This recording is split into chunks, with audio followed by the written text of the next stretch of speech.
PSC rank ഹോൾഡേഴ്സിന്റെ സമരം നിരാഹാര സമരം രണ്ടാം ദിവസത്തിലേക്ക് കടക്കുകയാണ്. ഇന്ന് നിരാഹാര സമരവുമായിട്ട് 1000-ലധികം ഉദ്യോഗാർത്ഥികൾ ഇവിടെ സെക്രട്ടേറിയറ്റ് പഠിക്കലുണ്ട്. ആദ്യം തന്നെ എന്താണ് പേര്? എൻ്റെ പേര് സൂര്യകാന്ത് എന്നാണ്. ഇവിടെ ഇതിപ്പോൾ 25ാമത്തെ ദിവസമാണ് ഈ സെക്രട്ടേറിയറ്റിൻ്റെ മുമ്പിൽ സമരം തുടങ്ങിയിട്ട്. നിരാഹാരം തുടങ്ങിയിട്ട് രണ്ടാമത്തെ ദിവസവും. ഞങ്ങൾ ഇവിടെ ഇരിക്കുന്ന എല്ലാവരും തന്നെ നല്ല രീതിയിൽ അവശരാണ്. എങ്ങനെയാണ് ഇനി മുമ്പോട്ട് പോകുക എന്നറിയില്ല.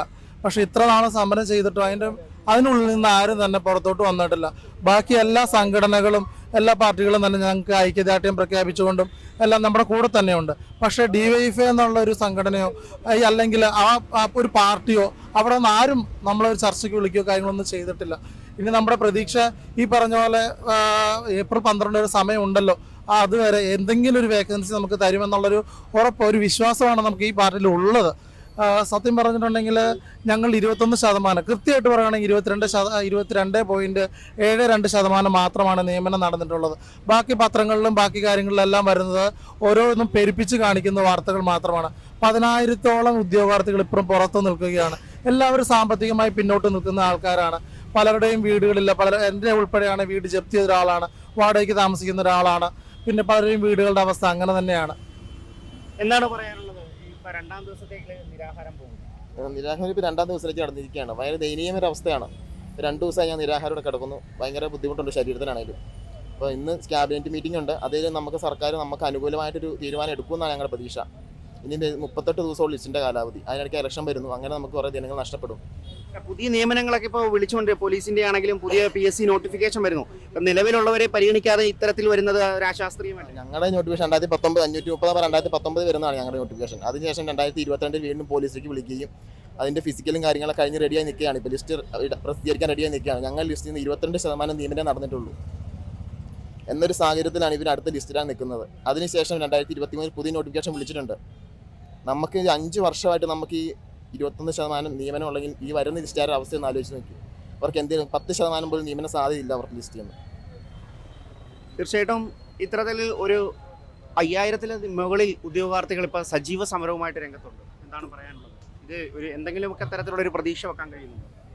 ഇപ്പോഴും നമുക്ക് ഗവൺമെന്റിൽ വിശ്വാസമുണ്ട്. കാരണം വേറെ ഒന്നുമില്ല, 12 വരെ സമയമുണ്ടല്ലോ. ഇതിനിടയ്ക്ക് ഇലക്ഷൻ വരുന്നത് ഒരു അനുകൂലമായ ഒരു ഘടകമായിട്ട് കാണപ്പെടുന്നുണ്ട്.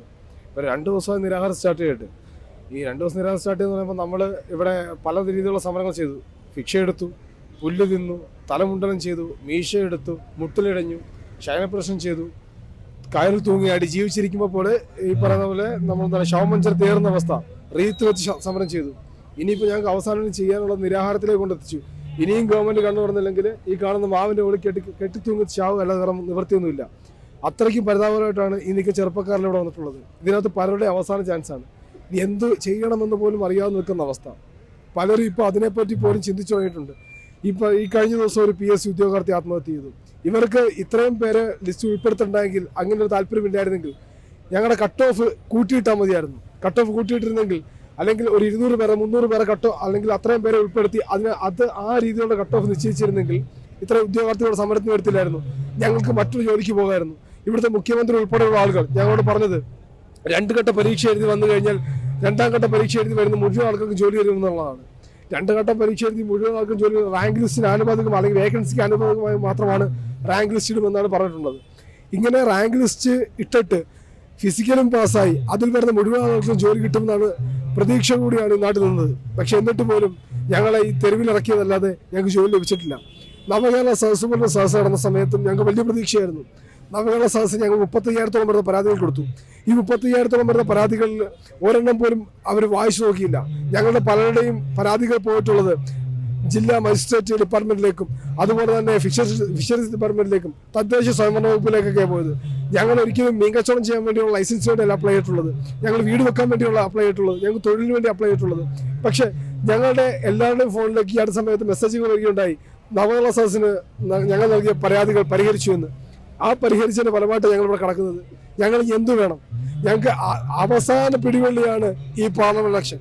ഈ പാർലമെന്റ് ഇലക്ഷനും ഉള്ള കാര്യം പറയാണ്, പാർലമെന്റ് ഇലക്ഷൻ പോലും അവർ ഞങ്ങൾക്ക് വേണ്ട രീതിയിൽ ഞങ്ങൾക്ക് സഹായം ചെയ്ത് തന്നില്ല എങ്കിൽ ഭരണപക്ഷത്തു നിന്നുള്ള ഒരാൾ പോലും ഞങ്ങളുടെ ആളുടെ വീട്ടിൽ കയറാൻ നിൽക്കരുത്.